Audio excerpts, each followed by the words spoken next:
పడతాం ఖచ్చితంగా, ఎంత బిజీలో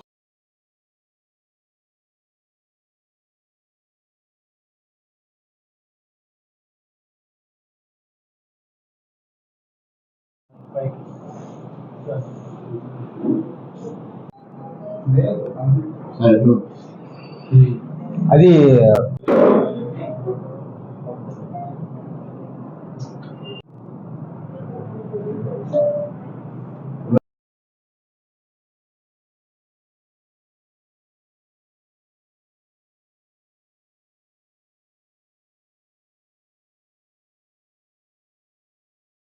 వ్యక్తి అనుమానాస్పదంగా తిరుగుతా ఉన్నాడు అక్కడ. అతని చేతిలో 3 బ్యాగులు ఉన్నాయని చెప్పేసి మాకు వచ్చినట్టు సమాచారం. ఈ సమాచారం మేరకు ఇమ్మీడియట్లీగా ఎస్ఐ గారు మరి అలాగే సిబ్బందిని ఇమ్మీడియట్లీగా తహసీల్దార్ గారిని కూడా ఎండబెట్టుకొని అట్లాగే ఒక 2 మీడియేటర్స్ ని కూడా విఆర్ఓని తీసుకొని ఆ స్పాట్కి వెళ్ళడం జరిగింది. అక్కడ రైల్వే స్టేషన్ ముందు అనుమానాస్పదంగా తిరుగుతున్నటువంటి వ్యక్తిని పోలీసు వారి యొక్క జీవును చూసి అతను పారిపోవడానికి ప్రయత్నం చేస్తే మా పోలీసు వారి సహాయంతో అతన్ని అదుపులోకి తీసుకొని విచారిస్తే అతని పేరు షేక్ కైఫ్ అని చెప్పేసి, అతను పెరంబూరు చెన్నై తమిళనాడు అని చెప్పి తెలిసింది. ఇతను ఒరిస్సాలో గాంజాని కొనేసి, అంటే 1500 రూపాయలకి 1 కేజీ చొప్పున అతను గాంజా అక్కడ కొంటాడు. కొనేసి ఇక్కడ అతను తమిళనాడు ఆ చుట్టుపక్కల ఏరియాల్లో, వాళ్ళ పెరంబూరు ఆ చుట్టుపక్కల ఏరియాల్లో, చెన్నైలో కూడా అతను ఆ యొక్క గాంజాని ఒక్కొక్క కేజీని 12,000 నుంచి 15,000 వరకు, అంటే దాదాపు 12,000 మినిమం చొప్పున అతను అమ్మేస్తాడనమాట. సో అతను ఇది హ్యాబిచువల్ గా అతను ఎక్కువ మొత్తంలో ఈజీగా మనీ సంపాదించాలనే ఉద్దేశంతో ఈ విధంగా చేస్తున్నాడని చెప్పేసి మనకు సమాచారం. నేను వచ్చిన సమాచారం ఏంటంటే ఇతను ఒడిశా నుంచి బయలుదేరి మనకి విజయవాడలో దిగాడు. విజయవాడలో మళ్ళీ ఎక్కేసి, విజయవాడలో మనకి కృష్ణా ఎక్స్ప్రెస్ ని విజయవాడలో ఎక్కేసి అతను మళ్ళీ వస్తూ యాక్చువల్ గా అతను గూడూరులో దిగాల. అయితే ఇతను కొంత గాంజాని సేవించడంతో ఆ మత్తులో అతను కాన్షియస్ కోల్పోయి, అంటే సెమీ కాన్షియస్ లో ఉండి ఆ గూడూరులో దిగకుండా అతను ఆ కృష్ణా ఎక్స్ప్రెస్ మనకి వెంకటగిరి వచ్చిన దాకా రావడం జరిగింది అనమాట. వెంకటగిరి వచ్చేదానికి అతను కొంచెం మేల్కొని పక్కన వాళ్ళని అడిగేసి అది వెంకటగిరి వచ్చేసాము అని చెప్పేసి తెలుసుకొని ఆ బ్యాగులతోనే అక్కడ వెంకటగిరిలో దిగడం జరిగింది రైల్వే స్టేషన్ లో.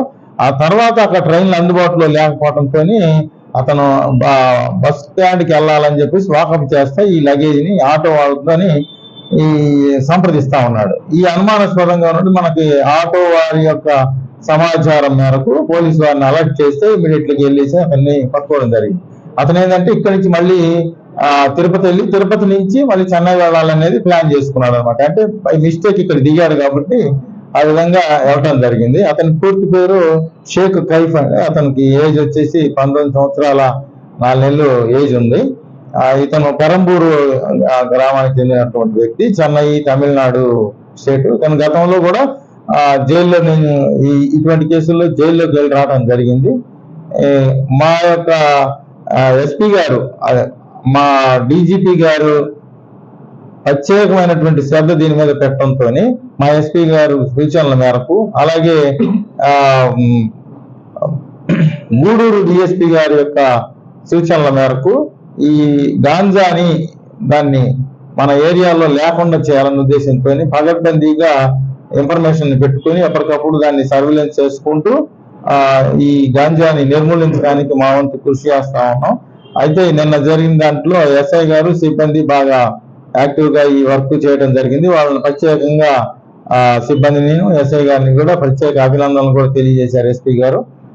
కాబట్టి ఈ ఏరియాలో ఏ రకమైనటువంటి గాంజాకి సంబంధించినటువంటి సమాచారం సేవించడం కానీ వాళ్ళ దగ్గర పెట్టుకోవడం కానీ ఉంటే ఖచ్చితంగా వారి మీద కఠినమైనటువంటి చర్యలు తీసుకోవడానికి ఏమాత్రం కూడా వెనకాడబోమని చెప్పేసి పోలీస్ శాఖ తరఫున ఈ యొక్క మీడియా ద్వారాగా మేము తెలియజేస్తా ఉన్నాము.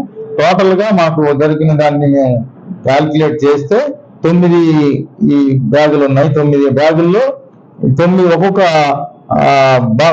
అప్పెట్లో మొత్తం 2 కిలోల చొప్పున టోటల్ గా 18 కిలోల గాంజా ఉంది. ఈ మొత్తం గాంజా విలువ 1,98,000 రూపాయల విలువ ఉంటుంది. అంటే 12,000 చొప్పున అమ్ముతాడు కాబట్టి 1,98,000 రూపాయలు ఉంటుంది. అలాగే అతని నుంచి 2 సెల్ ఫోన్లు కూడా మేము సీజ్ చేయడం జరిగింది. ఇతన్ని ఇప్పుడు రిమాండ్ కి పంపిస్తాము. భవిష్యత్తులో కూడా ఇతని మీద ప్రత్యేకమైనటువంటి నిఘా ఉంటుంది. ఇతని ఫార్వర్డ్ అండ్ బ్యాక్వర్డ్ అంటే ఇతనికి లింక్స్ ఏమైనా ఉన్నాయో వాటి మీద కూడా ప్రత్యేకంగా వెరిఫై చేస్తా ఉన్నాం. తప్పకుండా వాటిని కూడా మేము కూకటి వేళ్లతోని ఈ మన ఏరియాలో ఈ గాంజాని లేకుండా చేయడానికి మా వంతు పోలీస్ శాఖ తరఫున మా వంతు కృషి చేస్తా ఉంటాం. పబ్లిక్ కూడా అలాగే అందరూ కూడా ఎవరైనా సరే సమాచారం ఇస్తే వాళ్ళ సమాచారాన్ని కూడా ఇచ్చిన సమాచారాన్ని వాళ్ళ వివరాలను కూడా గోప్యంగా ఉంచుతాం. కాబట్టి గాంజాకి సంబంధించినటువంటి ఏ రకమైనటువంటి వివరాలు ఒకవేళ సమాచారం తెలిసినా కూడా పోలీసు వారికి సమాచారం ఇవ్వాలని చెప్పేసి మీడియా ద్వారా ప్రత్యేకంగా తెలియజేసుకుంటూ సెలవు తీసుకుంటాం. Thank you.